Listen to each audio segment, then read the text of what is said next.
আসসালামু আলাইকুম ওয়া রাহমাতুল্লাহ। বন্ধুগণ, 10 জিলহজ মাস চলছে। জিলহজ মাসের অন্যতম আরেকটি ফজিলত হল জিলহজের 10 তারিখ ঈদুল আজহার দিন, অর্থাৎ কোরবানির দিন। বাংলাদেশ তথা আশেপাশে ভারত, পাকিস্তান, মধ্যপ্রাচ্য সহ বিশ্বের নানা প্রান্তে জিলহজের 10 তারিখে মুসলমানদের সবচেয়ে বড় ধর্মীয় উৎসব ঈদুল আজহা তথা কোরবানির ঈদ পালন করা হয়ে থাকে। কোরবানি শব্দটি কোরবান শব্দ থেকে এসেছে।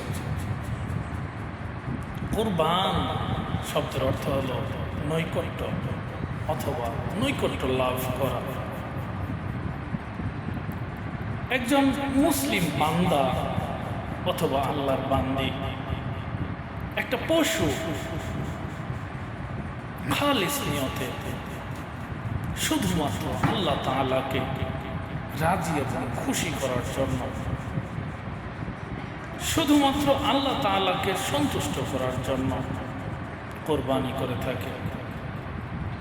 আল্লাহ তাআলার নৈকট্য অর্জন করার জন্য ইসলাম ধর্মে যতগুলো উত্তম মাধ্যম রয়েছে তার মধ্যে কোরবানি অন্যতম।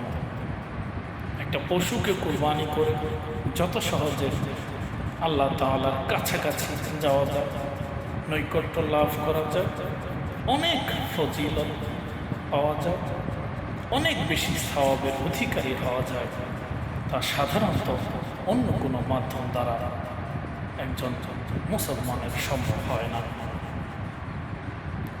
কোরবানি আল্লাহ তাআলা রক্ত মাংস বান্দার নেন না, শুধুমাত্র তাকওয়াটাই দেখেন। দ্বিতীয় হিজরিতে কোরবানি এসেছে। ঈদুল ফিতর এবং ঈদুল আজহার ঈদ মুসলমানদের ধর্মীয় উৎসব হিসেবে পেয়েছে দ্বিতীয় হিজরিতে। সকালবেলা ফজর নামাজের পর মুসলমানরা পূর্ব আকাশে রক্তিম সূর্য ওঠার সময় কোরবানি করে থাকে। এই জন্য এই দিনটিকে যৌমুন নাহারের দিন হিসেবে অভিহিত করা হয়।